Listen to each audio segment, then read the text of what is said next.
Selamat siang teman-teman. Sudah selesai istirahatnya. Sekarang kita masuk ke sesi ketiga ya. Sudah pada makan semuanya? Belum, Pak. Waduh, kok belum, Mbak? Bu, bagaimana? Belum kedua kali mungkin ya. Ini sudah bersama dengan kita Bapak Heru J. Ini saya rename sekedap.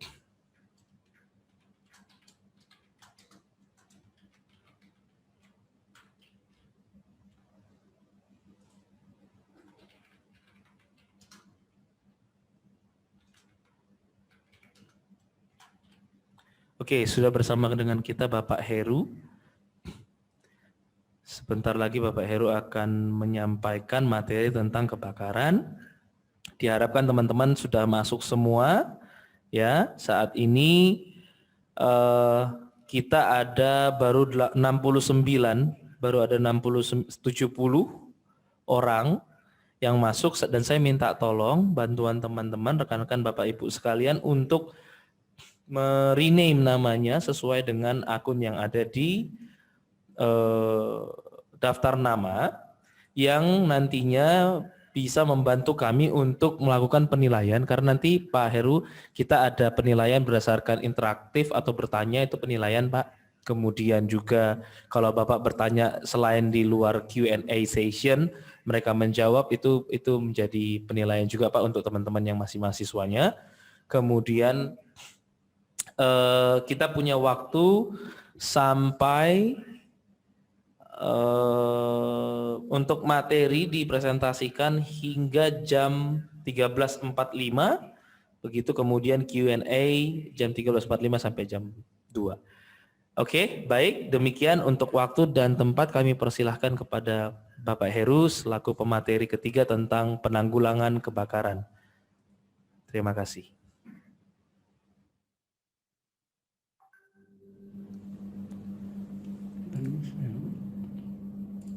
Sama sekali ini ya, sudah set.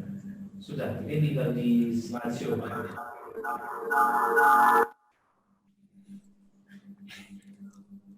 Oke, terima kasih. Siang. Assalamualaikum warahmatullahi wabarakatuh. Ya, syukur alhamdulillah hari ini saya untuk yang kedua kali ya, jadi diminta Accelera untuk mengisi materi yang kelihatannya beda ya, beda-beda tipis dengan yang tahun kemarin. Jadi terkait dengan penanggulangan kebakaran di lingkungan kerja. Cuman ini sifatnya awareness. Jadi tidak mungkin materinya tidak akan sedalam ketika disampaikan pada saat pelatihan calon ahli ketika umum. Jadi ini mungkin hanya sekedar kulitnya, tapi sekali lagi kalau saya terbuka untuk teman-teman, seandainya nanti masih dimungkinkan untuk diskusi di luar pelatihan, sekali lagi saya terbuka 24/7 ya. Jadi 24 jam sehari, 7 hari seminggu, silahkan jadi komunikasi dengan saya. Ini kontak saya ada di sebelah kanan bawah gitu.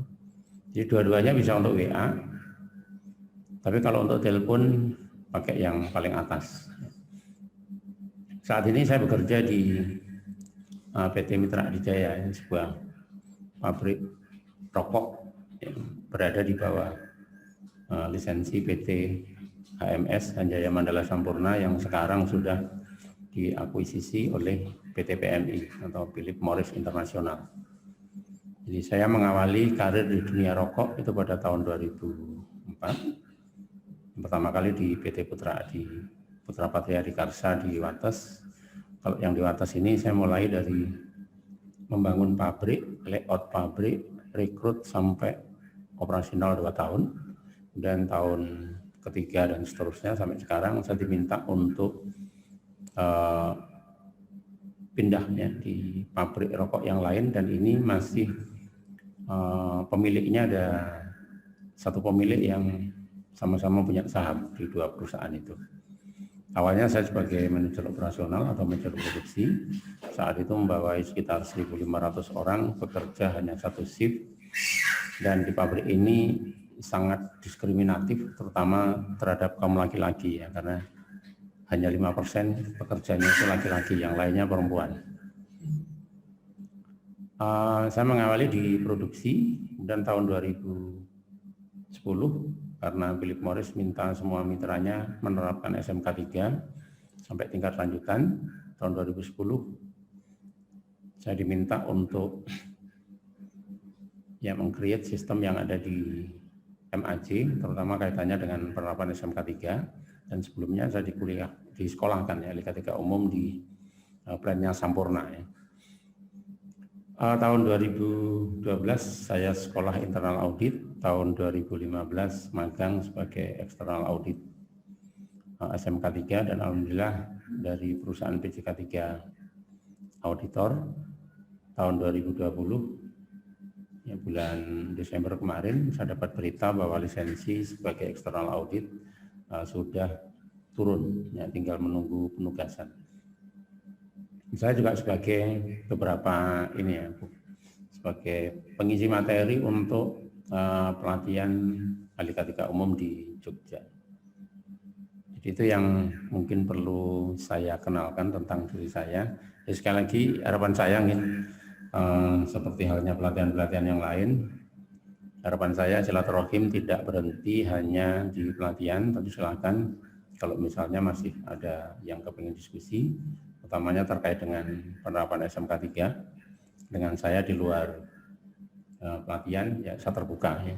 Sekali lagi 24/7 silahkan. Jadi nggak usah sungkan, misalnya malam hari jam 2:30 lihat WA saya online, silahkan menyapa ya. Kalau saya tanggapi positif silahkan dilanjutkan ya. Tapi kalau enggak ya mungkin bisa di reschedule gitu.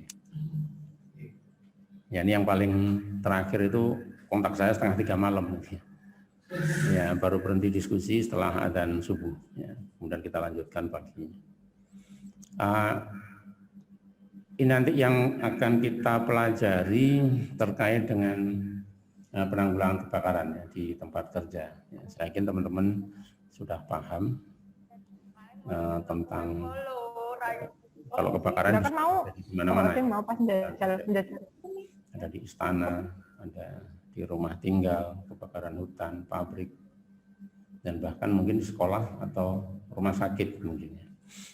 Nah, untuk mempelajari ini nanti, jadi saya minta nanti teman-teman coba dicermati. Jadi ada satu video ya, video ini saya kasih judul Api 4 menit.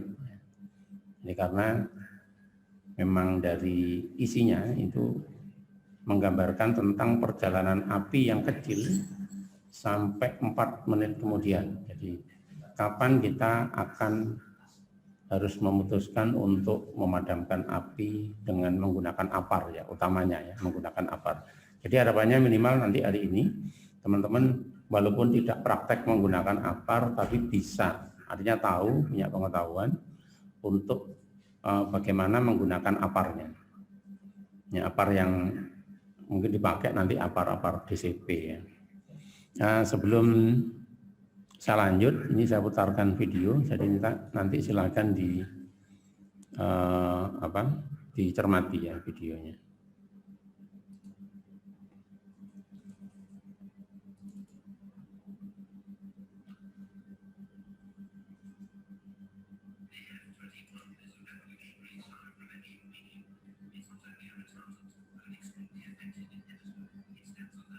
Bisa di stop dulu.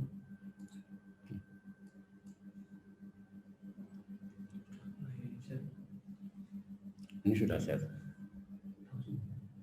Belum, videonya di share screen. Share aja.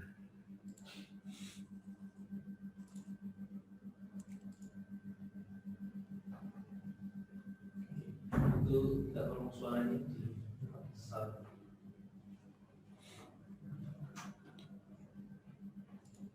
AF21 is a revolutionary fire prevention medium. It's not a ini sebenarnya ini iklan, tapi saya minta tolong teman-teman tidak beranggapan bahwa saya lagi jualan, gitu ya. Karena saya bukan agennya ini, jadi saya pakai ini untuk pembelajaran aja. Ini adalah salah satu produk untuk Jadi mencegah timbulnya kebakaran ya. Jadi untuk melapisi satu permukaan supaya tercegah dari bahaya kebakaran. Nama produknya AF21, tapi abaikan aja mereknya. Jadi nanti yang perlu teman-teman cermati adalah itu nanti ada dua kompartemen, dua ruangan, di mana di masing-masing ruangan itu akan disetting interiornya yang ada di dalam itu beda tipis ya, sama ya, kurang lebih sama. Terus kemudian dipicu dengan satu api kecil sama-sama dalam waktu yang hampir bersamaan. Jadi satu tempat dilapisi dengan produk tadi dan satu tempat tidak dilapisi ya. Tapi ada yang dilapisi di bagian lain. Nah, kalau menurut saya itu sebenarnya hanya salah satu trik penjualan ya, bahwa memang benar-benar produknya itu cukup bagus gitu ya. Tapi yang perlu nanti teman-teman cermati adalah pergerakan api ya. Perkembangan api itu mulai dari kecil, mulai dari 0, kemudian 1 menit, 2 menit, 3 menit, dan 4 menit. Nah, coba nanti teman-teman perhatikan itu. Silakan dilihat. But an extremely effective inhibitor. It stands alone in this respect. Ini ada dua ruangan. To demonstrate this quality, we built Antara two dua ruangan identical tadi rooms. ada The ruangan kosong left-hand yang set agak has been lebar. treated. Fungsinya The right-hand set has supaya not. antara satu ruangan dengan This set ruangan with yang the lain sofa tidak is the saling untreated one and will therefore catch fire. However, this set with the two armchairs has been treated with AF21. We'll now demonstrate the ease and simplicity of the product application to the set. Nah, satu ruangan There are ini several ways to apply AF21. The most often used is the spray method. It's also possible to apply AF21 by brushing or dabbing. sebenarnya ini cairan, tapi pada saat dikasihkan ke permukaan yang akan dilindungi itu ditakutkan. Application may be done during the manufacturing Untuk ruangan process yang or satunya on yang site at dilapisi a later adalah date. We recommend that the application is done professionally, but it is possible to apply it yourself. bagiannya hanya sebagian kecil yang dilapisi. Yang satu ruangan cenderung sofa, yang satu ruangan lagi sebagian kecil dari gorden tadi.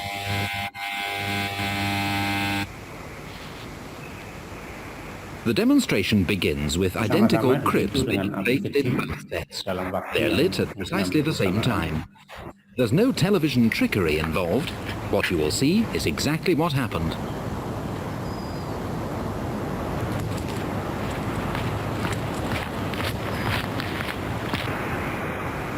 Please note that all soft furnishings and carpets sold in Britain are required to comply with the current fire retardant safety standards.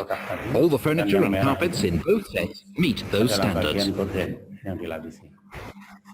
Ini Anda perhatikan untuk perkembangan apinya ini sudah hampir setengah menit.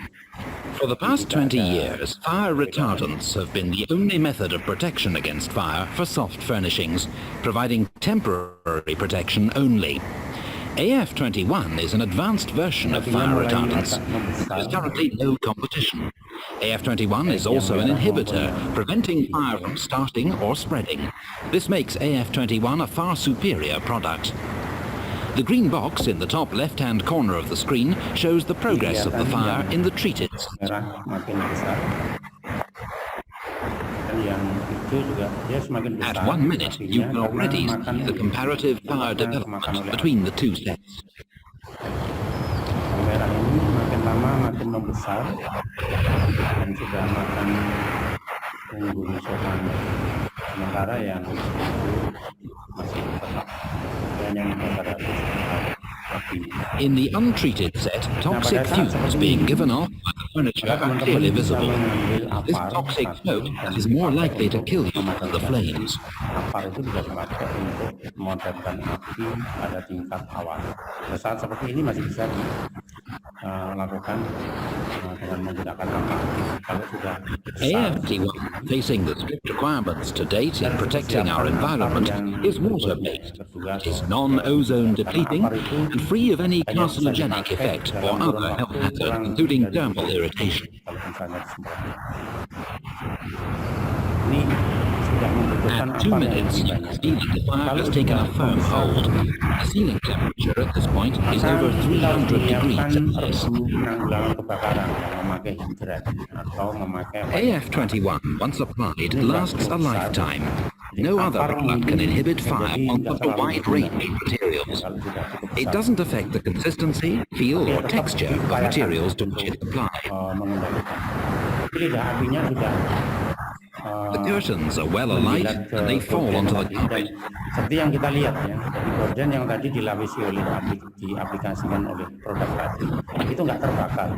Itu cuman trik dari produsen menyampaikan pesan kepada calon pembeli. Although the carpet is treated with the standard 30-second retardant, notice how quickly the fire Jika spreads. terjadi kebakaran yang semakin besar, maka di dalam ruangan itu temperaturnya akan semakin meningkat. At this time of the burn, the ceiling temperature is 775 degrees Celsius. Floor temperature 225 degrees.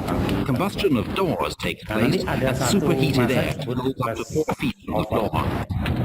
Mana ada satu benda yang Flashover terbakar yang menyala. occurs and the papers on the Nah, table itu in the ada lihat center di of the room meja ignite. tadi yang tiba-tiba menyala api, padahal tidak ada percikan api yang kecil yang menempel. Nah, itu fase itu disebut namanya flashover, di mana bahan yang bisa terbakar tiba-tiba dia menyala dengan sendirinya. Dalam kondisi The seperti ini, temperature has now risen yang to bisa over dilakukan adalah 1500 degrees mengevakuasi dan Celsius. minta The bantuan plastic untuk tables melt. fire truck atau fire. We had to stop filming at this point as some parts of our main camera caught fire and others melted. 4 minutes after the cribs were lit, we called in the local fire brigade to extinguish the untreated set. Compare the conditions on the treated set and you'll see the retardant quality of AF21. Jadi apapun. Nah, selanjutnya ini iklan, jadi saya berhentikan saja. Ya, kita kembali ke ini ya, kembali ke slide-nya. Sudah kelihatan kan slide saya? Belum, Pak. Belum ya? Belum, Pak. Pak, mohon maaf sebelumnya izin menyampaikan boleh mboten nggih, Pak? Suaranya kecil banget.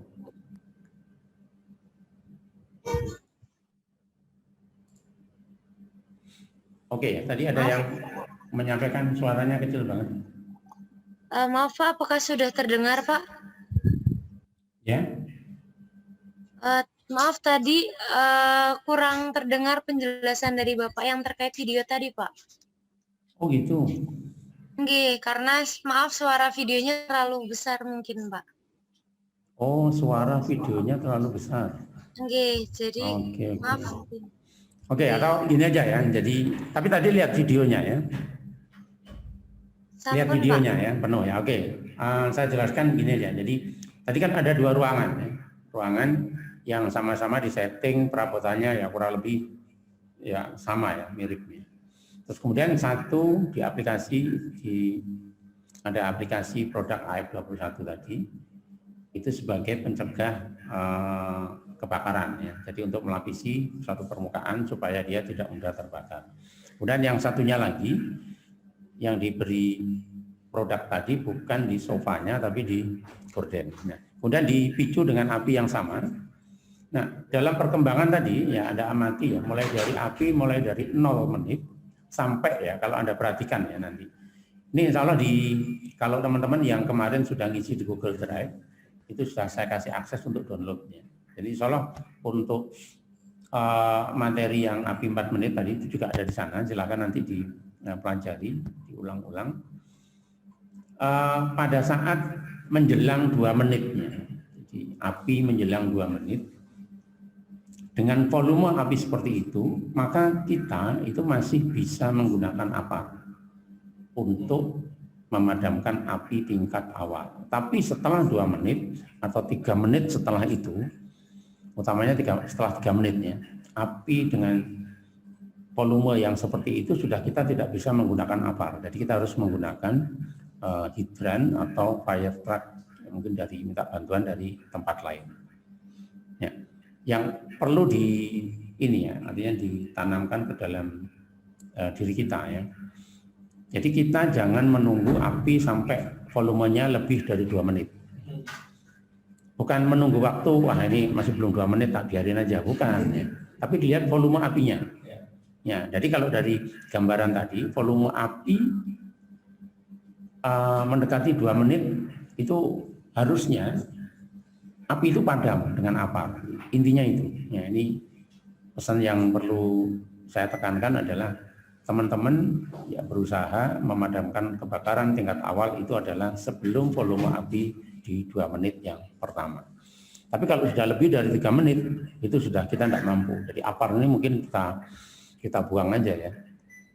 Kita evakuasi terus kemudian minta bantuan. Ya.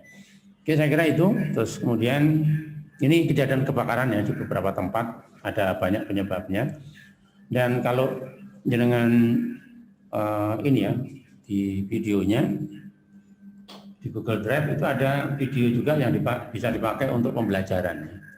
Jadi beberapa kejadian kebakaran yang dipicu oleh HP terutama. Jadi HP yang sekarang ini yang smartphone itu di satu sisi memberikan kita nyaman, memberikan fitur-fitur yang bagus, tapi di sisi lain itu menimbulkan potensi ini ya, kecelakaan yang baru ya, baik itu terbakar, meledak, dan bahkan sejak adanya smartphone ada budaya baru yang akhirnya dimunculkan ya di SPBU. Jadi kita nggak boleh menyalakan HP, ya nggak boleh main HP. Ya, saya kira itu.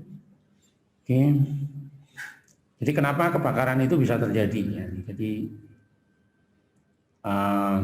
yang kita pelajari di sini kita berusaha untuk menanggulangi kebakaran ya, karena api. Ya. Jadi kebakaran itu bisa terjadi karena beberapa faktor. Ya, faktornya ada cukup banyak. Dan mayoritas kebakaran itu kasusnya itu berada di tempat kerja. Ya, hampir 80%. Kemudian 20% ini di bukan tempat kerja. Penyebabnya yang paling banyak dari sekian banyak faktor, 2 yang paling atas adalah yang menjadi penyebab paling dominan, yaitu api terbuka dan listrik. Jadi kalau api terbuka itu seperti kita membakar sampah, ngelas, menggerinda, ya. Itu api terbuka. Sementara kalau listrik ini biasanya disebabkan karena pemakaian kabel yang tidak sesuai, baik tidak sesuai jenisnya maupun tidak sesuai dengan ukurannya.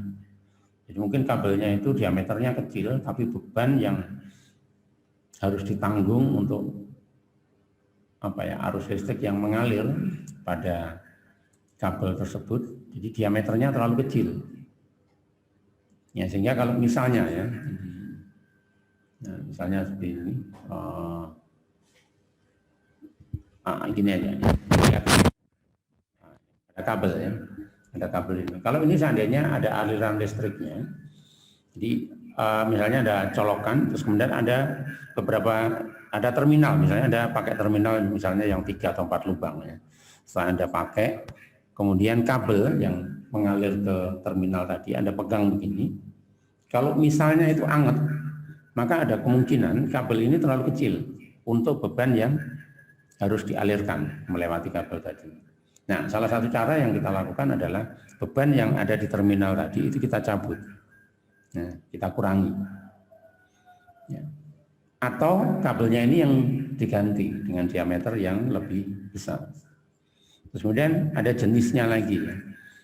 Jadi ada jenis kabel yang harusnya tidak boleh ada. Ya. Jadi kabelnya itu kalau misalnya dalam implementasi di rumah tangga misalnya ada kabel power. Jadi kabel power itu kabel yang nanti ditancapkan di ini ya stop kontaknya PLN itu ya, yang ada aliran listriknya. Tapi kabelnya itu transparan. Jadi bentuknya misalnya gini ya, ini ada kabel ini. Ada transparan gini. Jadi kita bisa melihat ada tembaganya di dalam. Nah, itu sebenarnya bukan untuk kabel yang ada powernya, bukan untuk kabel power. Itu adalah kabel untuk audio video. Jadi kalau misalnya di rumah ada seperti itu, nah coba itu silahkan nanti diganti dengan kabel yang double isolasi. Jadi Jadi kabel double isolasi itu kalau misalnya dipotong ya. Jadi kalau misalnya permukaan dipotong itu, saya nggak ada media untuk gambarnya. Oke, gini aja. Jadi misalnya ini ya, ini kabel, ini kan ada tembaga ya. Jadi ada tembaganya di sini. Terus kemudian ada kabel lagi yang lain, ada tembaganya. Terus dilapisi lagi ini kabel. Dilapisi lagi dengan isolasi. Dan isolasinya berlapis 2 ya. Jadi ini yang melapisi tembaga, ada 2 begini. Kemudian 2 ini dilapisi lagi ya, dengan menggunakan ya bahan plastik itu, terus kemudian dilapisi lagi. Nah, lapisannya itu biasanya begini. Nah ini, kalau Anda lihat, kalau kabelnya ini warnanya hitam yang di luar, dan kalau Anda potong, maka di bawah yang hitam ini warnanya biasanya putih. Begitu juga sebaliknya. Kalau yang ini warnanya putih, kalau ini kita potong, maka lapis kedua itu warnanya hitam. Jadi ini adalah kabel yang double isolasi yang diizinkan untuk yang kabel power. Ya. Ini peraturan perundangannya, saya nggak usah jelaskan, tapi nanti silahkan Anda browsing, Anda cari, Anda pelajari, dibaca. Oke. Kalau kita mengamati ini ya tentang adanya api ya. Jadi api itu bisa kita identifikasi dari jarak yang jauh maupun jarak yang dekat. Jadi kalau jaraknya jauh dan apinya seperti yang ada di gambar ini kan kita langsung bisa tahu ya, itu ada api. Tapi bagaimana kita mengamati seandainya apinya ini belum muncul?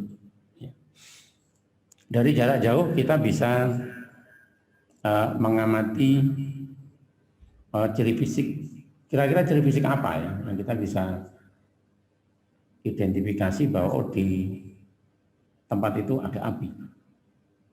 Padahal kita belum mendekatnya, tapi kita langsung bisa tahu di sana ada api. Ya, salah satu cara yang bisa kita lakukan adalah dengan mengidentifikasi adanya cahaya. Jadi kalau ada api itu biasanya kan ada cahayanya. Cuman cahaya api itu frekuensi dan besarannya atau intensitas nyalanya itu tidak beraturan. Jadi kalau misalnya setiap katakanlah 2 detik kok menyala mati dan frekuensinya itu stabil. Kemudian intensitas cahayanya juga stabil, itu bisa jadi bukan api. Nah, salah satu yang pernah saya terapkan di pabrik ya, misalnya teman-teman satpam itu kalau keliling di satu tempat yang gelap gitu ya, kalau ada pendaran nyala ya, nyala mati dan itu frekuensinya tidak stabil, kemudian intensitas cahaya itu kadang redup, kadang besar, maka bisa dipastikan di tempat itu ada api walaupun masih kecil ya. Jadi kalau untuk mengidentifikasi gejala fisiknya yang pertama adalah dari cahaya. Kemudian yang kedua dari panas atau bau. Ya ini kalau dari jarak dekat ya. Ini kalau jarak dekat kita bisa ya mungkin mencium ada bau yang hangus. Ya. Itu bisa jadi di tempat itu sudah ada potensi bahaya kebakaran. Atau dengan menggunakan ini ya mengidentifikasi adanya kenaikan suhu. Yaitu dengan kita bisa menggunakan ini ya indera perasa pakai kulit kalau untuk jarak dekat ya. Oke, ini kalau misalnya saya coba nanyakan ya ke teman-teman. Ini ada yang merokok nggak? Ada yang merokok? Nggak ada ya? Ya, alhamdulillah kalau nggak ada yang merokok ya. Walaupun saya bekerja di pabrik rokok, alhamdulillah sudah PHK ya dengan rokok, putus hubungan kemesraan ya. Jadi saya udah nggak ngerokok lagi. Dan saran saya yang belum merokok jangan rokok, karena nggak enak ya rokok itu. Dan kan kalau itu kan ada pesan ya, merokok membunuhmu. Gitu. Tapi kalau jenengan nggak merokok ya membunuh saya ya. Ini kan pabriknya tutup gitu ya. Ya ini coba aja ya. Jadi yang belum merokok jangan rokok sekali lagi. Nah kalau yang cewek malah enak ya. Misalnya ada calonnya tinggal suruh milih aja, Mas milih rokok atau saya gitu ya. Jadi, pasti langsung putus rokoknya ini. Walaupun mungkin sembunyi-sembunyi ya. Oke, ada yang tahu merokok ya? ada api ya, api korek api ya, api rokok. Kemudian ya kalau misalnya ini Mbak Sobat ya, kelihatannya Mbak Herlina ya, Mbak Herlina suka masak nggak ini? Suka masak ya? Mbak Herlina? Suka? Oh kalau saya ahli masak, cuma masak air. Air sampai gosong. Ya, ada api rokok, ada api kompor. Kemudian ada api, ada yang tahu ngaben? Tahu ngaben? Atau api unggun, api unggun. Ya, kalau misalnya pas kemah gitu ya, kan ada api unggun. Jadi ada api rokok, api kompor, dan api unggun. Nah, kira-kira ya, menurut teman-teman dari 3 api tadi, ya, dari 3 api tadi, mana yang termasuk kebakaran? Ya, api mana? Api rokok, api kompor, atau api unggun? Api unggun. Api unggun. Kenapa api unggun? Karena volumenya besar ya. Oke. Kebakaran adalah salah satu jenis dari ini ya, dari kecelakaan. Oh ya, ini saya minta maaf sampai jam berapa? Saya kasih materi. 1 jam sampai 13.45. Oke, masih lama ya. Masih lama atau kurang sebentar? Oke, sebentar lagi ya. Oke. Jadi kebakaran itu salah satu dari kecelakaan, ya, jenis kecelakaan. Nah, sekarang di jenis kecelakaan itu ada 3 clue-nya. Yang pertama, kecelakaan itu adalah kejadian yang tidak diduga, tidak direncanakan. Ini yang pertama, clue yang pertama. Kemudian yang kedua adalah tidak diinginkan. Yang terakhir adalah menimbulkan kerugian. Nah, dari 3 api tadi, 3 persyaratan ini kan tidak ada yang terpenuhi. Merokok, api unggun, api kompor itu direncanakan. Kemudian yang kedua, ketiga api tadi juga diinginkan. Ada kerugiannya? Tidak ada. Nah, ini berarti ketiga api tadi tidak termasuk sebagai kebakaran. Ya, karena tidak memenuhi dari 3 faktor tadi. Di kebakaran itu adalah ya, energi yang tidak terkendali, artinya kita tidak menginginkan dan tidak mengharapkan itu terjadi.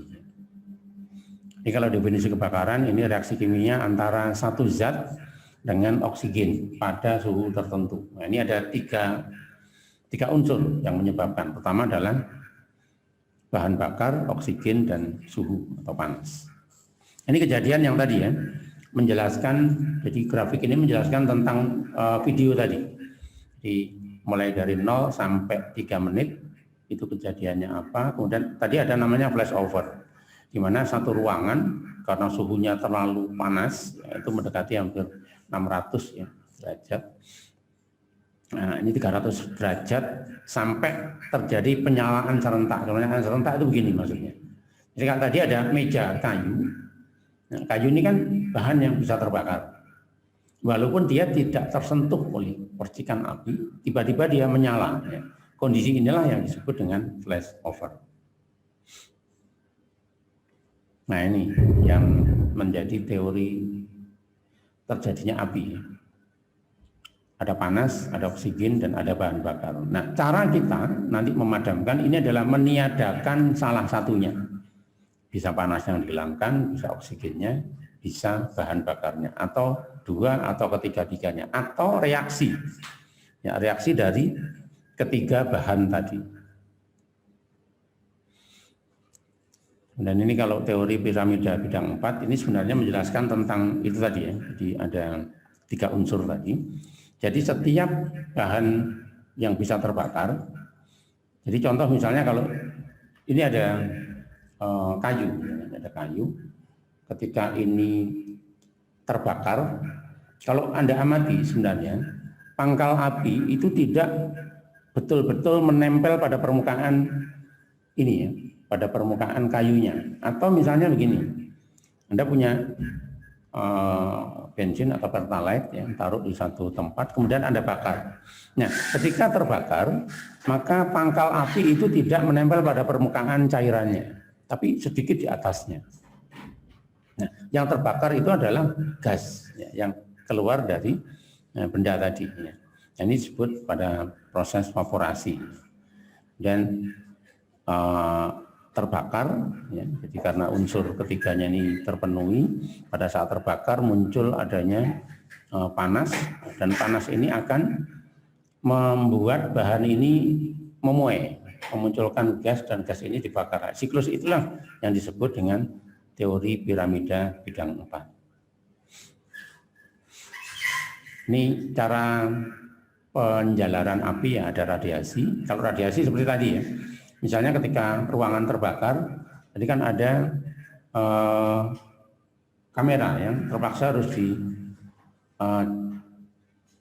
dimundurkan supaya jaraknya tidak terlalu dekat. Ya. Jadi paparan panas tadi menyebar secara horizontal maupun vertikal ini melalui gelombang udara, ya, melalui gelombang udara. Dan kalau konveksi itu, jadi alirannya itu lewat cerobong. Ya, salah satu contoh implementasi yang mungkin teman-teman bisa lihat adalah ketika Anda ke basement, kalau misalnya di satu bangunan, ya, gedung tinggi, atau misalnya gini, ketika di hotel atau di mall gitu, ya, itu kan ada AC, dan AC itu tidak hawanya atau suhunya itu tidak dialirkan kayak AC split yang satu lokal untuk satu area, ya, tapi dia pakai AC sentral, kemudian suhunya ini dialirkan melewati cerobong. Nah, mengalirkan lewat cerobong ini disebut konveksi. Kemudian kalau yang induksi, ini contohnya begini misalnya ada logam,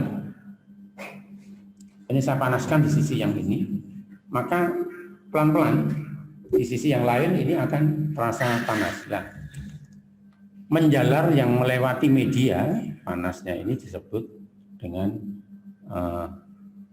cara konduksi. Jadi ada radiasi, konveksi, dan konduksi. Ini untuk menilai risiko kebakaran, nanti ada 3 faktor yang kita lihat. Jadi flammability, ini tingkat kemudahan terbakar. Ya. Jadi kalau Anda lihat nanti ada satu bahan yang ada ini, ya, ada tanda segi 4 berwarna merah, ada tulisan flammable, terus kemudian di bawah ini ada angka. Semakin tinggi angkanya, maka bahan itu semakin mudah terbakar. Jadi hati-hati, ya. Kemudian jumlah dan kondisi, ini maksudnya jumlah atau volume bahan yang terbakar, ini semakin besar juga semakin tinggi tingkat resikonya. Kemudian tingkat paparan ini berarti bahan tadi terpapar panas berapa lama. Ya, semakin lama dan semakin sering maka akan membuat kemungkinan atau risiko terbakarnya itu semakin tinggi. Kemudian kalau ada bahan ini, ya, bahan yang mudah terbakar, kemudian ada bahan yang ada labelnya ini, ya, tulisan oxidizer, dan ini warnanya kuning. Kemudian ada lingkaran yang ini seolah-olah menyala. Ini sebenarnya bukan menyala, tapi dia kalau dalam bahasa orang Jawa itu ngabar. Ya, kayak kapur barus itu kalau kita diamkan itu makin lama kan makin mengecil. Nah, itu ngabar. Jadi dia teroksidasi oleh oksigen yang berada di sekitarnya. Nah, ini juga sama, semakin besar nilai yang di bawah, ini dia semakin mudah teroksidasi. Nah, kedua ini yang warna merah sama warna kuning ini jangan diletakkan pada satu tempat tanpa ada sekat. Ya, karena ini bisa, kalau misalnya sama-sama muncul dalam waktu bersamaan, ya bisa menimbulkan ledakan. Ini beberapa fenomena yang terkait dengan kebakaran. Ada flashover, tadi saya sudah jelaskan. Kemudian ada backdraft, dan ada blip. Kalau backdraft itu sebenarnya ada ini, ya, ada videonya, ya. Jadi satu tempat tertutup ini, ya. Kalau ini misalnya gini, ya, ini ada tong atau katakanlah ada semacam tempat, kemudian kita kasih bahan bakar, kita bakar, kemudian kita tutup. Nah, ketika kita tutup ini, makin lama kan nanti dia akan mati dengan sendirinya. Tapi kalau misalnya belum lama dia mati, kemudian kita buka, tiba-tiba muncul ya, kayak api meledak, jedes. Tiba-tiba muncul api lagi, itu disebut backdraft. Kalau blip ini nggak perlu saya jelaskan, nanti saja. Nah, ini beberapa prinsip cara memadamkan ya. Yang pertama cooling. Cooling itu memadamkan dengan cara mendinginkan dari 3 unsur tadi. Yang dihilangkan adalah unsur panasnya. Dengan cara apa? Ya misalnya dengan menggunakan air.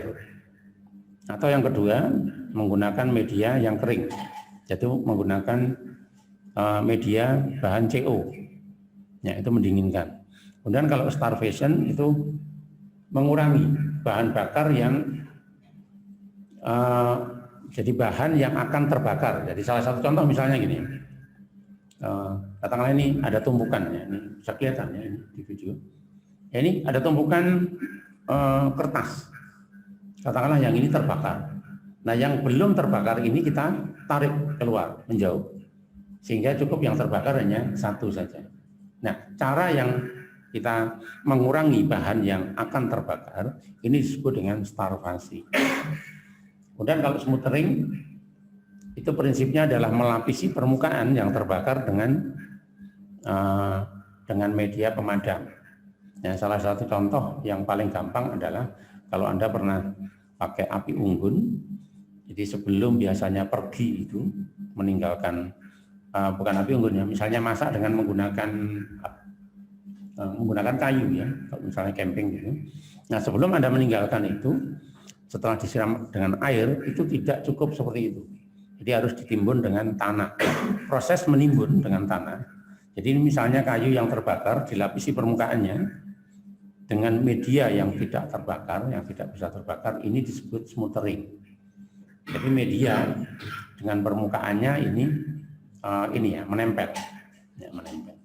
Kemudian kalau dilusi itu sama. Jadi smothering itu yang dihilangkan adalah kontak dengan oksigen. Kalau starvasi yang dikurangi adalah bahannya. Kemudian dilusi ini sama. Dilusi itu fungsinya menghilangkan kontak dengan oksigen. Hanya saja kalau dilusi bedanya dengan smothering. Kalau smothering itu menempel pada permukaan. Kalau dilusi tidak. Misalnya contoh misalnya. Ketika kita memadamkan api di dalam tong, itu salah satu contoh dilusi.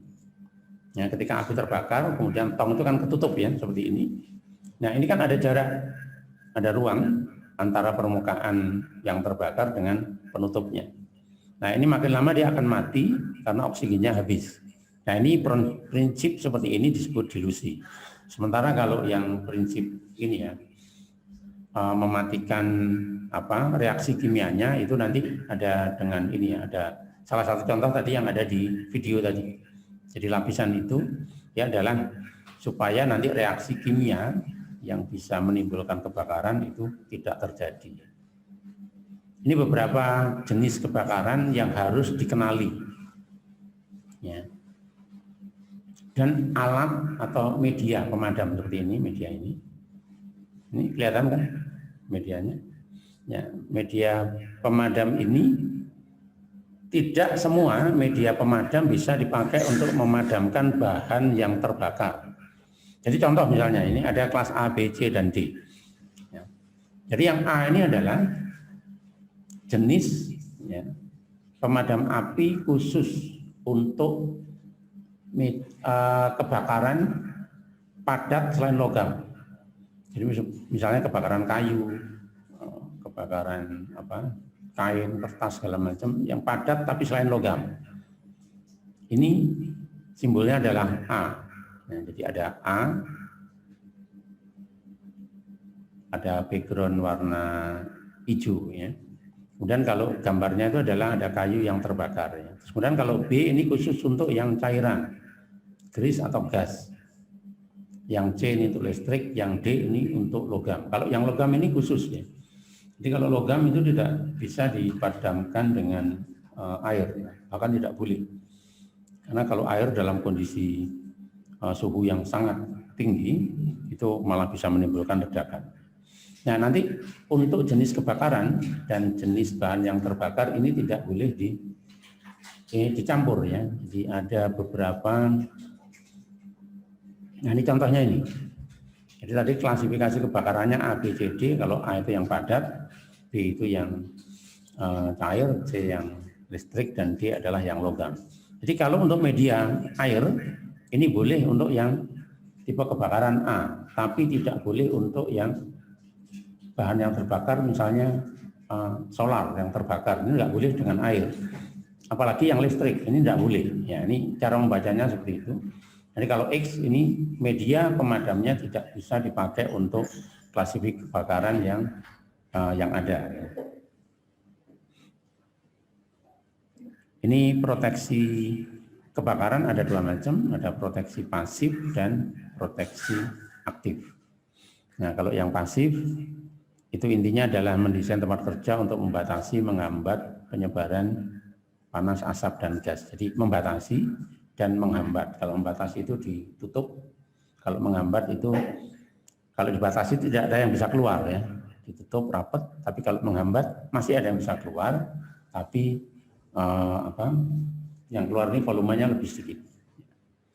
Ini beberapa sarananya, nanti bisa dibaca. Kemudian kalau proteksi aktif, ini adalah desain tentang instalasi alarm dan pemadamnya. Jadi salah satu contoh itu adalah kalau Anda lihat itu instalasi sprinkler ya. Mungkin ini lebih banyak kalau misalnya katakanlah di hotel, di rumah sakit, kemudian di beberapa mall ya, itu ada sprinkler. Ya, ini medianya juga sama, tapi medianya bisa padat, cair maupun gas. Ini jenis pemadam, ada sprinkler, hidran, dan apar. Ya, kalau yang seperti ini apar, ya, alat pemadam api ringan. Ada juga yang APAB, ya, alat pemadam api berat. Ini biasanya tabungnya sama, warna merah. Hanya saja untuk memindahkan itu butuh ada rodanya. Ya. Biasanya ada rodanya, itu disebut APAB. Ini sprinkler, macam-macamnya seperti ini. Ya. Kemudian ini hidran. Ini hidran ini satu instalasi yang tidak bisa berdiri sendiri ya. Jadi nanti ada beberapa unit ya, dan itu harus dirangkai.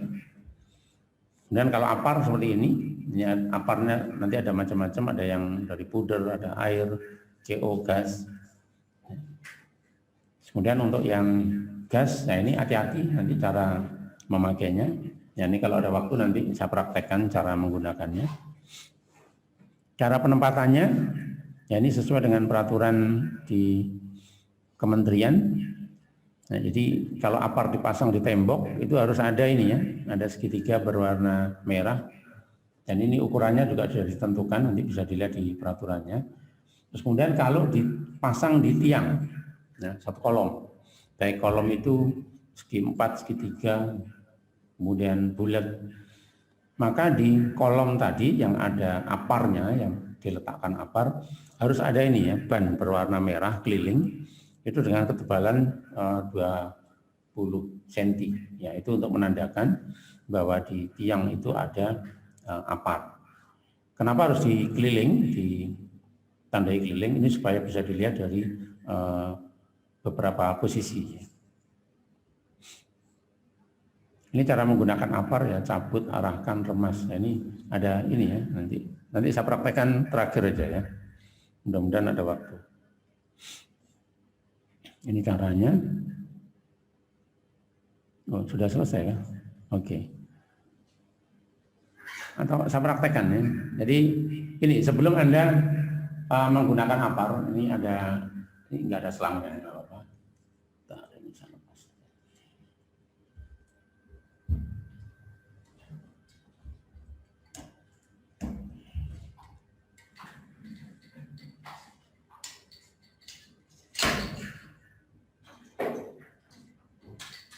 Ya, ini ada apa yang kelihatan ya? Ya, oke. Ini harusnya ada selang ya, harusnya ada selangnya. Nah, untuk melihat apakah apar ini layak atau tidak. Ya, yang pertama, Anda cek ini manometer. Yang manometernya ini ada area berwarna merah di bawah, kemudian ada hijau di tengah, ada merah di atas, kemudian ada jarum petunjuk. Nah, jarumnya ini posisi harus berada di yang warna hijau. Itu yang bagus. Kalau yang di bawah, merah di bawah, itu saya sarankan segera untuk dicek, diisi ulang dan ditambah dengan tekanan. Tapi kalau masih merah tapi di atas, ini ada beberapa yang memperbolehkan. Tapi untuk area tertentu itu justru tidak boleh karena tekanannya terlalu tinggi. Ya. Jadi memang paling aman adalah di posisi yang warna hijau. Terus kemudian yang kedua adalah ini, ada pin. Ya, pin ini tetap nempel dan ini ada segel. Nah, ini ada segelnya. Dan segel ini harus utuh. Kalau sudah tidak utuh, maka kita bisa menganggap bahwa apar ini sudah tidak layak pakai. Ya. Kemudian dicek bodinya. Ya, bodinya dicek. Apakah ada yang melentung, cembung, atau ada yang cekung, tepos, atau ada yang berkarat. Nah, kalau seperti ini masih mulus ya, bagus. Kemudian yang terakhir adalah ini harusnya ada nozzle, ada pipa ya. Nah, Anda cek pipanya ini, terutama pada bagian yang atas, ini, permukaan atas ini. Ada nggak yang pecah? Nah, kalau yang pecah ini sebaiknya diganti. Kenapa? Karena takutnya adalah ketika nanti diaplikasikan, ini Anda tekan, ini keluar pudernya, karena ada bocor di atas ini akan kena kita. Ya, jadi ini yang perlu diperhatikan. Yang pertama adalah ini 1 manometer, kemudian segel pin, kemudian bodinya, dan yang terakhir adalah selang. Kemudian yang tidak kalah penting adalah isinya. Bagaimana supaya kita tahu isinya bagus atau tidak. Kalau ini puder, Anda lakukan ini dengan cara ini ya. Nanti jangan langsung begini ya. Nah, tapi ini pelan-pelan. Sampai nanti Anda rasakan itu seperti aliran pasir yang mengalir pelan gitu. Dan satu hal yang perlu diperhatikan adalah tidak boleh ada hentakan. Jadi misalnya ada hentakan kecil aja, sedikit. Jadi kayak ada yang tiba-tiba meluncur dengan keras. Walaupun itu pelan, maka kita bisa pastikan bahwa puder yang ada di sini itu sudah ada gumpalan. Ya, kalau ada yang ngotot, Pak, kan gumpalannya bisa dikocok, gitu. Silahkan kocok. Ya, itu nggak akan bisa memecahkan gumpalannya. Jadi salah satu cara itu harus dibuang ya, atau disaring dan diganti dengan yang baru. Ya, dan caranya seperti ini. Kalau misalnya akan dibuka ya, ketika akan dibuka, saran saya ketika akan buka segel, ini tangan Anda posisinya jangan begini, ya. Ya, jangan begini. Pegang yang bagian bawah, jangan yang atas. Karena takutnya ini kalau ditarik, ini Anda tekan, tahu-tahu nih tekanannya akan keluar dan Anda kaget, ya, tidak siap. Jadi saran saya seperti ini, atau kalau saya biasanya ini saya tidurkan begini, kemudian saya tarik. Nah, setelah selesai, jangan buru-buru dibawa ke tempat api. Anda tes, ada nggak tekanannya, ada nggak pudernya, masih bagus. Caranya apa? Jangan diremes, ini dipukul pelan ya, bukan pelan, tapi dihentak nih, cetak, gitu. Pelan ya, nanti akan keluar. Tidak ada tekanannya dan kemudian akan keluar pudernya. Nah, kalau dua-duanya itu keluar, maka ini masih layak pakai. Segera bawa ke tempat api. Nah, nanti cara membawanya. Nah, ini kalau saya praktek, saya berdiri aja ya, supaya gampang. Nah, misalnya seperti ini.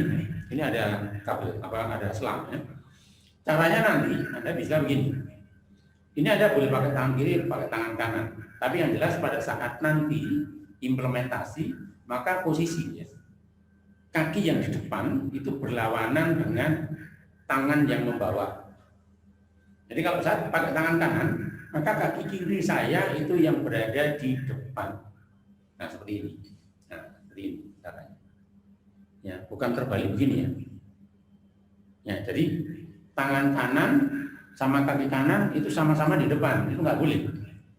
Posisinya lawanan. Yang membawa tangan kanan, maka kaki yang kiri ini berada di depan. Ya, posisinya begini. Jadi artinya tangan yang kiri ini yang mengarahkan ke titik api. Terus kemudian yang perlu diperhatikan berat badan pada saat ini ya, berat badan yang pada saat ini berat badannya di depan, ya posisinya di depan. Jadi jangan berada di belakang begini, yang begini, tapi di depan. Kemudian jarak antara ujung nozzle dengan api itu maksimal sekitar 2 meteran. Ya. Jadi kalau lebih dari 2 meter itu tidak efektif, karena jangkauannya nggak akan tekanannya nggak akan bagus untuk memadamkan api. Nah, yang ditembak adalah titik apinya. Nah, jadi misalnya begini. Nah, ini katakanlah ini api. Ini titik apinya, kemudian ini adalah apinya sampai ya, menjulat ke atas gitu. Jadi yang ditembak jangan di atas. Titik apinya ini yang disikat. Nah, kemudian yang perlu diperhatikan adalah arah angin. Jadi kalau arah anginnya ke sini, nah mengarah ke sini, Anda jangan dari sini. Ya, begitu Anda semprot, bisa jadi mati, bisa jadi malah yang disemprotkan tadi itu berbalik ke kita karena arah angin ke kita. Maka cara kita adalah ketika kita akan memadamkan api, maka posisi kita memadamkannya adalah searah dengan arah angin. Ya, dengan arah angin.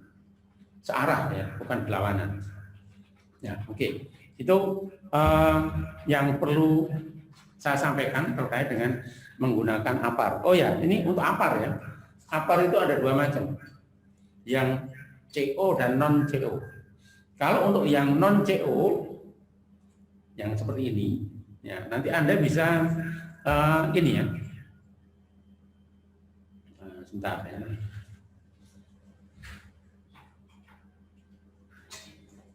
Oke ya, anggap aja ini ujung nozzle-nya. Anda pegang ini, seperti ini. Ini yang untuk non CO. Anda pegang langsung. Misalnya untuk DCP. Tapi kalau yang CO sama sekali Anda tidak boleh memegang ujungnya ini langsung. Kenapa? Karena itu nanti kalau Anda semprotkan, tangan Anda akan dingin dan bisa jadi tangan itu lengket. Dan kalau Anda paksakan, ya bisa kayak orang herpes itu ya, tiba-tiba terkelupas. Nah, kalau untuk yang CO, ya, jadi yang CO itu yang seperti ini. Nah, ini ada lihat ya, Anda lihat ini APAR yang CO, ada yang panjang dan ada yang gede. Nah, kalau yang gede ini ada handle-nya, kayak handle-nya tas itu. Nah, yang dipegang adalah itu. Jadi ini ya, handle-nya ini yang dipegang. Ini dan tidak boleh memegang corongnya ini kecuali Anda memakai sarung tangan kulit. Ya.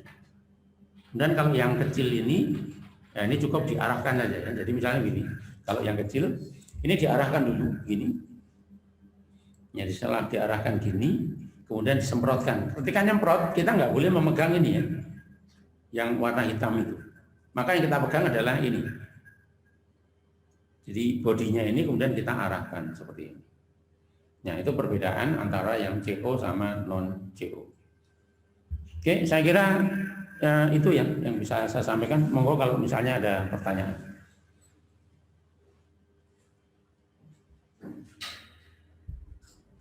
Silakan kalau misalnya ada yang mau tanyakan. Oke, baik. Terima kasih Pak Heru atas pemaparannya. Sekarang kita punya waktu 10 menit untuk tanya jawab. Ini materinya menarik sekali ya, karena menyangkut kehidupan sehari-hari. Gitu. Jadi kita itu bisa melihat bahwa pada dasarnya ilmu kebakaran itu adalah basicnya K3 ya Pak ya. Makanya ada K3 kebakaran dan sertifikasi kelasnya macam-macam. Teman-teman kami persilahkan untuk bertanya atau mungkin sharing pengalaman. Kita punya waktu 10-15 menit sebelum kita masuk ke tes terakhir. Apakah ada yang mau bertanya baik secara chat? Sebaiknya sih langsung interaktif ya, karena berhubung Pak Heru ada di sini akan lebih enak kalau interaktif seperti itu. Saya Pak. Oke, monggo. Siapa ini? Mbak Resa, silakan. Atas waktunya. Izin bertanya, saya dari Mbak Bida. Ya, oke, silakan. Ya Pak. Untuk yang pernah saya dengar itu, tabung gas tidak akan meledak apabila tidak ada sumber api. Apakah itu benar Bapak? Untuk pertanyaan selanjutnya. Bentar. Ini kurang jelas tadi pertanyaannya.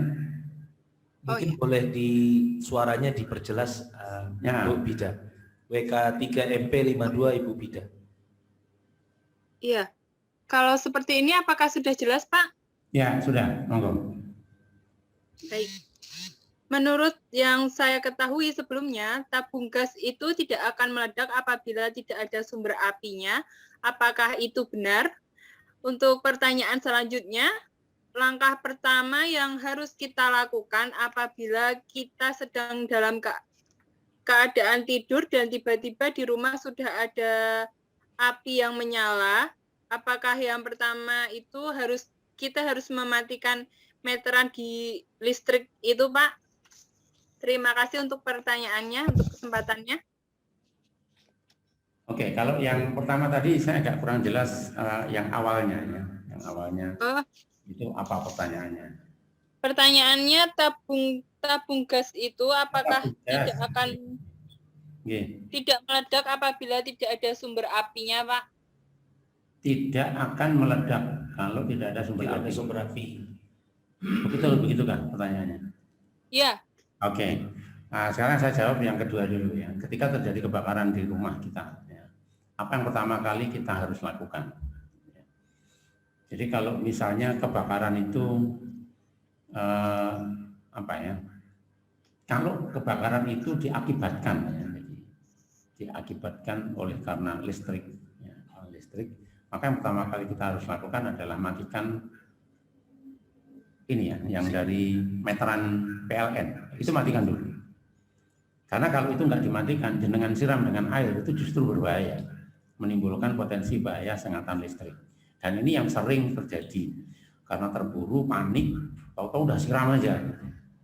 Padahal ketika siram nggak masalah, mungkin mati. Tapi ketika Anda melewati airnya itu, tahu-tahu stroke. Ya, ini makanya yang pertama kali kalau ada seperti itu, ya nggak harus kita bisa minta orang lain tolong matikan. Ya, indikasinya pasti tahu ya, lampu udah mati, artinya itu udah aman. Baru lakukan pemadaman. Ingat, kalau yang terbakar listrik jangan menggunakan air. Terus bagaimana Pak kalau itu terjadi di rumah? Ya, kalau saran saya, ibu-ibu kalau mungkin di rumah ada tepung ya. Ada Pak. Ya, pakai tepung itu. Walaupun itu dia tetap bisa terbakar ya, tapi itu paling tidak itu menghambat api. Ya, jadi kalau ada tepung itu ya misalnya sak kantong gitu ya, terus ada colokan listrik menyala, ada apinya, udah lempar aja, dues gitu kan, pecah di sana. Ya, itu dia akan mengcover posisi ini ya yang terbakar tadi. Ya. Itu yang pertama kali kita lakukan. Ya, terus kalau misalnya itu bukan listrik, silakan menggunakan air, atau kalau itu kompor ya, ini kebanyakan kompor ya. Jadi sarannya kalau kompor itu tiba-tiba terbakar, nyalanya sudah besar, jangan menggunakan air. Karena kalau menggunakan air, kalau apinya itu sudah ini ya mengenai besi dan besinya sudah panas banget, maka air ini nanti yang kita siramkan itu justru menjadi bahan bakar. Jadi air itu kan unsurnya ada dua ya, H2O, betul ya? Iya. Ketika ya, H2O ini terikat, maka dia cool, dingin. Ya, dingin. Tapi kalau dua-duanya terpisah menjadi gas H dan gas O, maka hidrogen ini akan terbakar. Ya, makanya kan kalau bapak dan ibu, mas sama mbak kalau sama-sama terikat gitu kan cool gitu ya. Tapi kalau sudah terpisah ini kan bawaannya panas gitu ya. Betul. Ya. Baik. Kemudian yang terkait tabung gas. Ya. Iya. Sebenarnya tabung gas itu sepengetahuan saya tidak ada yang meledak. Tidak ada yang meledak. Ya. Tapi kalau misalnya dia terbakar, terpapar panas dalam kondisi yang sangat lama gitu ya. Sampai akhirnya karena gas itu kan di dalam tabung, dia kalau kena panas itu kan tekanannya semakin tinggi. Nah, itu yang membuat ledakan. Tapi kalau di awalnya tiba-tiba meledak, itu sepertinya tidak. Ya. Tapi yang pernah kejadian ya, ini kejadian di ini ya, karyawan kami ya, salah satu suaminya ini bekerja di, kalau nggak salah namanya itu dapur Deso ya, kalau nggak salah daerah Timoko ya, rumah makan. Jadi kejadiannya pada saat pagi hari sekitar jam 11 itu dapat berita bahwa suaminya meninggal di tempat. Karena kasusnya begini, ketika rumah makan akan buka ya, itu kan pagi itu sudah ada persiapan ya macam-macamnya. Nah kemungkinan pada saat itu ya identifikasinya adalah pada saat itu sebenarnya sudah ada bau gas. Bau gas itu memang sengaja dibuat nggak enaknya. Jadi kalau ada bau gas, mungkin karena terbiasa, wah sini sudah biasa lah kayak gini ya. Mereka nyantai. Dan bau gas itu makin lama makin pekat. Tapi karena dianggap biasa, kemudian chefnya datang, ketika memantik api dari gasnya itu, dari kompor ya. Begitu dipantik langsung meledak, jedes. Chefnya meninggal di tempat dan kebetulan suaminya karyawan itu berada di tempat itu dan saat itu meninggal di tempat. Jadi yang menjadi ledakan itu sebenarnya bukan tabungnya ya, tapi gas yang terkonsentrasi dalam satu ruangan dengan konsentrasi yang cukup pekat, kemudian ada pemantik sedikit saja. Nah ini yang akhirnya menjadi ledakan. Nah ini tips ya buat ibu-ibu atau bapak-bapak ketika di rumah, karena saya pernah kejadian ketika saya habis pulang dari mudik dari Surabaya, begitu saya masuk pintu, kebetulan yang buka pintu bukan saya, itu rumah dibuka oleh anak saya, tapi anak saya langsung saat itu celuluk gitu ya, ya kok kayak bau gak enak, bau gas, ya saya minta semuanya keluar, HP yang ada di saku saya keluarkan. Saya minta anak saya juga sama, ada laki-laki 2, saya minta mereka masuk tapi tanpa HP. Saya minta untuk semua jendela itu dibuka dan tidak boleh menyalakan listrik apapun. Ya, saat itu saya minta mereka bawa handuk dan itu dikebuti ini. Ya, dikebuti sampai lumayan lama. Ya indikasinya saya cuma gini aja, baunya itu berkurang. Nah, ketika baunya berkurang, nah ini saya uji nyali termasuk tes gas ini betul-betul terjadi. Jadi saya taruh HP saya, ya, bukan saya taruh ya, saya dari luar saya lempar ya, ke dekat ini ya, ke dekat tabung. Kemudian saya minta anak dan istri saya keluar agak menjauh, terus saya minta anak saya ngebel ke ini ke HP tadi. Saya tunggu kurang lebih 1-2 menit. Di bel nggak ada apa-apa. Terus kemudian saya minta di bel lagi sampai 3 kali, saya baru yakin bahwa konsentrasi gas di situ sudah cukup aman. Itu salah satu cara ya. Karena kalau konsentrasinya tinggi, Anda bawa HP, kemudian ada WA masuk saja, dan itu ada getaran, itu sudah memicu ledakan. Ya, karena dari zat padat, cair dan gas ini yang paling mudah terbakar. Nah ini yang mungkin perlu dapat perhatian ya dari kita. Oke, saya kira itu mungkin Bu Bida. Mungkin ada yang lain? Baik, terima kasih banyak Pak. Ya. Ada yang lain? Izin bertanya Pak. Iya, siapa ini? Mbak? Siapa? Saya Eva Kurniasih, WK 3MP 008. Yang pertama, bagaimana Pak cara dari perawatan alat pemadam kebakaran atau APAR itu, apakah ada pengecekan berkala di setiap bulannya? Kemudian yang kedua, untuk peletakan APAR sendiri setelah digunakan kan tidak menutup kemungkinan adanya isi dari APAR tersebut sudah habis nggih Pak. Nah itu peletakannya itu apakah diletakkan di tempat semula atau bagaimana nggih Pak? Terima kasih.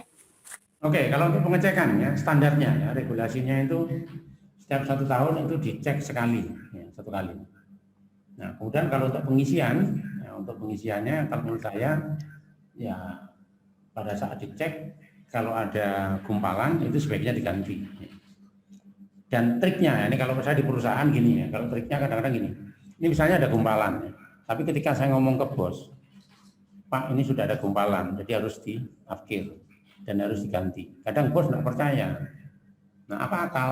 Ya sudah, ini dipakai untuk latihan. Jadi kalau dipakai latihan disemprotkan cas gitu kok tiba-tiba macet. Nah berarti memang ada ada gumpalan. Ya. Jadi kadang-kadang nyun sewu, bos kalau melihat sendiri seperti itu biasanya langsung ya, mudah eksekusi. Ini harus 1 tahun sekali ya minimal. Tapi kalau jenengan nanti sebagai ahli K3, saran saya sebaiknya itu diceknya sebulan sekali. Nah, diceknya apa? Ya itu tadi ada beberapa komponen ya, 1, 2, 3, 4, sekitar 5 ya. Mungkin 6 dengan cara ini tadi. Ngecek sisi apakah medianya itu masih terurai atau sudah ada gumpalan. Itu kalau untuk yang DCP. Bagaimana dengan kalau yang oksigen? Apakah berkurang atau tidak? Karena kalau oksigen, bukan oksigen, CO. Nah, karena kalau CO ini tidak ada manometernya. Nggak ada manometernya, nggak akan kelihatan. Kenapa? Karena manometer ini potensi kebocoran. Jadi nggak ada manometernya. Terus bagaimana kita ngeceknya? Ya, cara yang kita bisa lakukan, jadi pada saat pertama kali kita beli ya, itu kita timbang. Kita timbang beratnya berapa? Semua ya, semua ditimbang 1 unit. Nah, kemudian setiap bulan ditimbang. Kalau ada penurunan, ya, penurunan berat sekitar 10% atau lebih, maka sebaiknya itu ditambah lagi isinya. Ya, jadi tambah. Ini khusus untuk yang CO ya, yang bukan yang CO tapi yang gas, yang berupa gas. Ya, silakan ditimbang. Caranya ditimbang. Kalau sudah 10% ada penurunan, maka sebaiknya ditambah. Kalau yang CO kita nggak bisa melakukan penambahan sendiri. Kita harus, kalau saya di tempat kami pakai vendor. Nah, kemudian tadi yang terakhir apa tadi?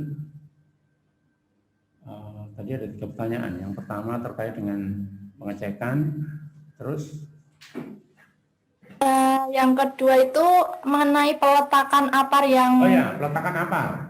Ini kalau peletakan apar sebaiknya ya di tempat tertutup. Di tempat tertutup. Jadi dia tidak kena panas secara langsung dan tidak kena air hujan secara langsung. Bagaimana kalau seandainya itu harus diletakkan di luar. Ya, di tengah halaman misalnya. Ya caranya ya ini harus dikasih rumah. Cuman syarat rumahnya itu satu sisinya biasanya paling depan itu harus bisa dipecahkan. Jadi biasanya begini, ya ini taruh di dalam satu rumah dan itu biasanya dikunci ya, dikunci. Kalau nggak dikunci hilang ininya. Ya itu yang bahaya ya. Ya. Karena harus dikunci dan dalam kondisi darurat dia harus bisa dipakai, maka biasanya pintu depannya itu terbuat dari ya bahan yang mudah dipecahkan. Jadi dipecah kemudian diambil. Ya, jadi dalam kondisi darurat itu kan merusak itu kan boleh untuk menyelamatkan diri tapi ya. Oke, saya kira itu mungkin baik.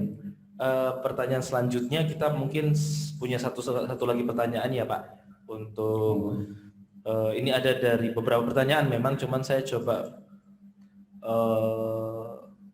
oke, dari Ibu Agita WK3MP ini, saya dahulukan Bapak Agus dulu ya, karena tadi Ibu Agita sudah beberapa pertanyaan tapi nanti kita bahas. Izin bertanya Pak, saya Muhammad absen WK3MP 076. Apakah ada perbedaan dalam sistem penanggulangan kebakaran dan evakuasi tergantung fungsi gedung, misal perkantoran, mal, dan lain-lain? Jika ada mohon penjelasannya Pak, terima kasih. Ini perbedaan alat kebakaran dan cara evakuasinya yang ditanyakan. Nampaknya demikian Pak. Oke. Jadi kalau untuk bangunan gedung ya, ini kita juga nanti itu ada di peraturan Kemenpu ya. Jadi ketika kita akan menentukan berapa jumlah apar, terus kemudian berapa jumlah katakanlah sprinkler atau katakanlah di setiap titik yang mana harus ada hidran, itu ada aturannya tergantung dari itu diperuntukkan huniannya apa. Karena untuk perkantoran, untuk pasar, untuk mal itu akan berbeda. Termasuk untuk misalnya pabrik. Ya, jadi itu ada tabelnya. Nanti silakan kalau tidak salah di modul ya. Jadi yang di Google Drive itu semua aturannya sudah saya sertakan. Jadi silakan nanti dipelajari di situ. Nah, terus kemudian untuk media ya, untuk media pemadamnya. Ini juga akan berbeda terkait dengan apa yang akan dilindungi. Artinya contoh misalnya ruangan ini isinya itu adalah beberapa drum solar. Ya. Kemudian media yang dipakai untuk memadamkan nantinya itu kita tidak bisa menggunakan media yang dari gas. Misalnya, udah ini karena bahannya mahal pasti bisa lebih efektif gitu. Pakai yang CO itu mahal. Udah pakai CO aja, tapi tidak efektif. Terus pakai apa lagi? Misalnya. Pakai media DCP lah. Pakai media DCP ini nanti pun akan dilihat. Pakai volume yang berapa? Kalau kita punyanya 3,5 kilo. Nah, 3,5 kilo itu harus berapa unit ada di sekitar situ. Itu tergantung nanti dari ini ya. Jadi jenis apar, kemudian volume, jenis ya, maksudnya jenis media pemadam, terus kemudian volumenya atau jumlah titiknya itu berapa tergantung dari volume kebakarannya. Jadi kita nggak bisa ngomong secara umum ya. Kalau mall itu harus pakai sekian, enggak. Itu nanti harus kita kita lakukan risk assessment. Jadi barang yang di situ itu apa saja, dipakai untuk menyimpan apa saja, itu baru nanti kita bisa menentukan media dan jumlah pemadamnya ada berapa. Saya kira mungkin itu. Baik, terima kasih Pak Heru atas jawabannya. Untuk penanya, apakah sudah cukup? I think saya rasa sudah terjawab ya Pak. Ini ada sebenarnya kita punya satu lagi pertanyaan Pak. Mungkin Pak Heru bisa bantu dalam waktu beberapa 3 menit, kita punya waktu Pak. Pertanyaannya adalah apakah ada peraturan yang menetapkan suatu perusahaan jenis tertentu atau lingkup tertentu memiliki apar dan jumlah apar yang harus dilengkapi? Contoh, perusahaannya dengan 120 hektar atau sekian puluh hektar harus memiliki beberapa apar. Jadi intinya perhitungan luas ruangan Pak terhadap cakupan apar. Oke, kalau misalnya apar ya, jadi apar jenisnya apa itu sekali lagi tergantung dari apa yang akan dilindungi. Saya memakai kalau di pabrik ya, tempat saya itu kan hampir semuanya padat. Ya, mulai dari tembakau, kertas segala macam padat. Maka kami memakai yang apar tipe DCP. Volumenya berapa? Setiap titik saya kasih yang 3,5 kilo. Jumlahnya berapa? Lah itu nanti tergantung dari kategori kebakaran kita, risiko kebakaran kita. Jadi nanti di Kemenaker 186 tahun 99 kalau salah ya. Nanti itu ada tabel.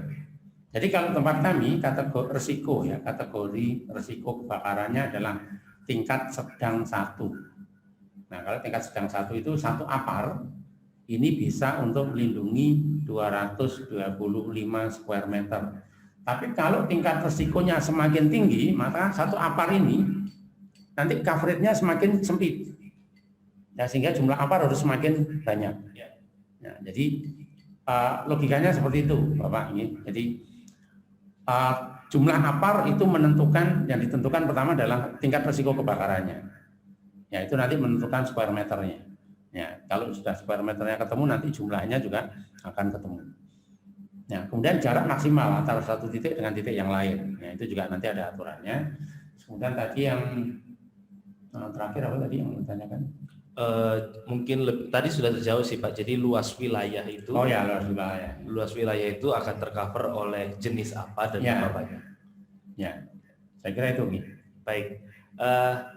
Mungkin seperti itu pemaparan materi dan Q&A session untuk materi penanggulangan kebakaran. Terima kasih banyak Pak Heru atas ilmu yang telah disampaikan, dibagikan. Sekali lagi teman-teman, ya Pak Heru masih membuka kurang lebih sampai berapa hari ke depan Pak? Jika teman-teman mau. Oh ya, ini kan kemarin sekitar 70 sekian orang ya. Saya kasih akses untuk download. Nah, yang kalau saya dapat dari Mas Ruby kan ada tambahan ya sampai 80-an. Nah, ini kan kalau nanti jenengan ini yang ngisi di Google Drive, di Google Form, insya Allah nanti tambahannya itu saya kasih akses untuk download materi. Ya, biasanya saya kasih waktu 1 minggu. Itu. Ya, setelah itu nanti akan saya lepas semua. Baik. Ya. Jadi itu, terus kemudian ada satu lagi ya mungkin dari saya. Ini ada ketua kelasnya enggak? Ketua kelasnya kemarin belum terpilih Pak, tapi mungkin kalau Bapak mau menunjuk ke arah satu orang yang paling aktif mungkin bisa kita. Ya, kalau saya yang pertama kali nanya tadi ya. Yang pertama kali nanya tadi siapa? Di sesi Bapak Heru. Ya, jujur aja, kita jujur. Nanti Ya. dari tim admin akan cross check, tim admin punya catatannya. Tapi dari teman-teman siapa yang bertanya paling pertama tadi? Saya, Pak. Ya, Nomor Bida. 52, Ibu Bida, betul. Untuk Bu Bida ya, nanti saya minta tolong WA ke saya. Ya, nomor Iya, yang Pak. tadi. Ada hadiah khusus untuk Bu Bida. Ya. Yeay. Tuh enaknya dari Pak Heru Ini, tuh. ya saya kasih hadiah buku. Ya, ini bukunya ini paling banyak diminati teman-teman alumni Alika 3 Umum. Betul. Ya, jadi bukunya ini buku jadul ya, tapi ini masih sangat relevan untuk kondisi saat ini. Ini terkait dengan leadership. Bagaimana memimpin diri sendiri, bagaimana memimpin orang lain, dan bagaimana memimpin sebuah organisasi. Dan dalam buku ini banyak saya pakai. Ya, nanti silakan Bu Bida WA ke saya, nama lengkap dan alamat kirim. Jadi kalau Baik, Pak.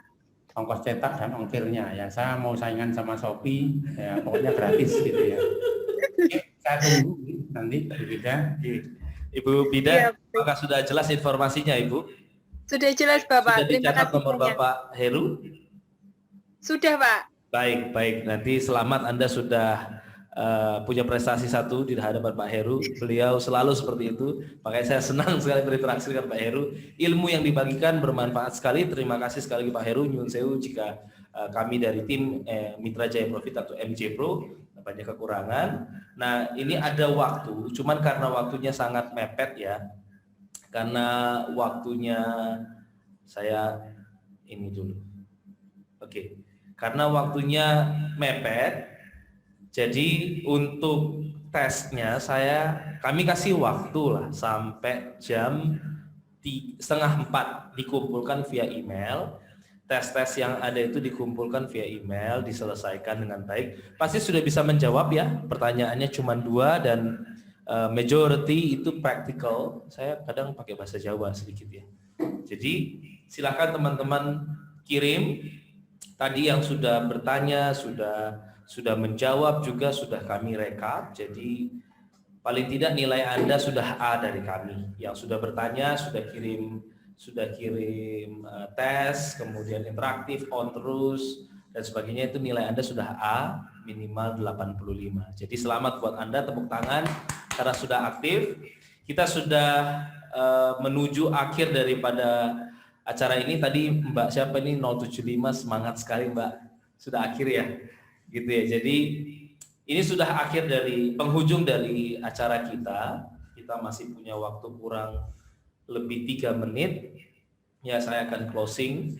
Jadi intinya pembelajaran kita dari pagi ini, dari jam 9 sampai saat ini hampir setengah 3, jam 3, 7 menit lagi menuju jam 3, kita sudah mempelajari bagaimana pentingnya K3 ya. Kita sudah mempelajari bagaimana K3 itu secara undang-undang, peraturan, dasar-dasar prinsipnya. Kemudian kita belajar juga tentang hygiene ya, hygiene perusahaan. Kemudian tambah lagi kita belajar dengan kebakaran. Kenapa kita perlu mempelajari 3 hal ini? Karena paling banyak di tempat kerja ataupun di tempat tinggal itu 3 hal ini yang paling dekat dengan kita, seperti itu ya. Jadi harapannya dengan teman-teman mempelajari dasar-dasar K3, mempelajari sistem manajemen K3, mempelajari hygiene perusahaan, kemudian juga mempelajari penanggulangan kebakaran, teman-teman bisa melihat konsep besarnya. Setidaknya awareness dulu, nanti jika mau ada sertifikasi bisa menghubungi kami juga punya grup, nanti pematerinya dan pematerinya juga, pendampingnya juga nanti dari Pak Heru. Jadi kalau mau AK3U, kemudian mau K3 rumah sakit, mau food hygiene, kita punya di sini. Kalau mau sertifikasi, teman-teman bisa belajar. Juga saya mau encourage, mau mendorong teman-teman juga untuk kalau mau belajar lebih lanjut, sebagaimana kami juga dengan Kesling, jurusan Kesling, bahwa nanti ini akan kita branding untuk mempelajari juga tentang K3 rumah sakit dan video-video lainnya. Silakan akses. Saya nggak suruh subscribe supaya subscribernya kami tinggi, tidak. Silahkan nonton untuk Anda belajar. Kami hanya menyediakan media untuk belajar, termasuk juga Pak Heru akan membuka Google Drive-nya untuk yang sudah mendaftar Google Form. Jadi segeralah daftar Google Form agar di email oleh Pak Heru untuk akses downloadnya, seperti itu ya. Oke, saya interupsi ya. Saya mohon diri dulu. Matur suwun. Baik, terima kasih banyak Pak Heru. Nanti mungkin Mas Beni bisa minta tolong Mbak Maria untuk setting Pak Heru tanda tangan. Coba panggil Mbak Maria jadi. Ya, terima kasih sekali lagi teman-teman. Kita tutup, sebelum kita tutup, kita ini dulu ya. Kita foto, coba minta tolong dibuka on kameranya. Kita screenshot sebagai Mas Ruby, saya minta waktu sekitar 1 menit. Sebentar. Bagaimana Pak Eko? Saya minta waktu sekitar 1 menit ya. J, silahkan Bapak. Baik, untuk semua peserta yang belum alumni, saya ingatkan besok supaya sudah bisa bergabung di jam 07.30. Karena besok waktunya hari Jumat, sehingga 07.30 diharapkan sudah bergabung di link Zoom. Terima kasih Mas Ruby, saya kembalikan.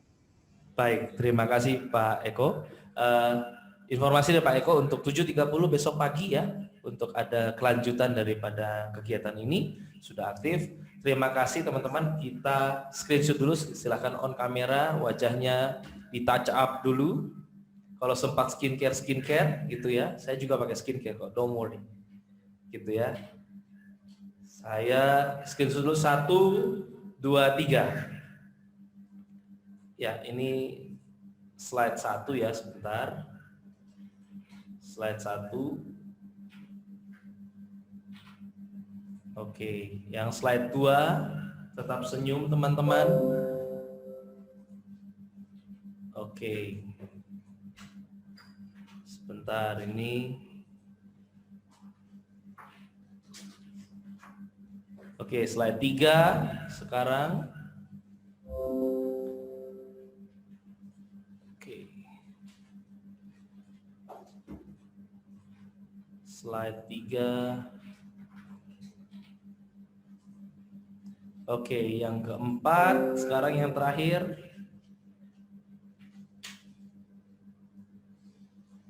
Baik. Baik, terima kasih teman-teman sudah selesai. Kami dari PT Mitra Jaya Profita mengucapkan terima kasih atas waktu dan kesempatan yang diberikan. Tepuk tangan dulu buat Anda semua. Sukses selalu kuliahnya, sukses selalu. Pokoknya jangan pernah menyerah untuk belajar. K3 itu tidak susah, tapi fun, tapi tetap harus serius. Kiranya apa yang kami sampaikan dapat bermanfaat buat Bapak Ibu sekalian, buat teman-teman, buat teman-teman Poltekkes. Sehat dan sukses selalu. Kami pamit undur diri. Kami mohon maaf untuk semua kekurangan, kesalahan, salah kata, sikap, tutur kata kami yang kami perbuat yang mungkin tidak mengenakan hati Bapak Ibu sekalian. Kami mohon maaf. Kiranya kami dibukakan pintu maaf. Sekali lagi terima kasih. Sampai ketemu. Untuk sertifikat dan materi akan kami kirimkan melalui para Bapak Ibu dosen ataupun di grup nanti. Terima kasih. Saya tutup kegiatan hari ini. Wassalamualaikum warahmatullahi wabarakatuh. Waalaikumsalam Wassalamualaikum warahmatullahi wabarakatuh. Terima kasih Pak.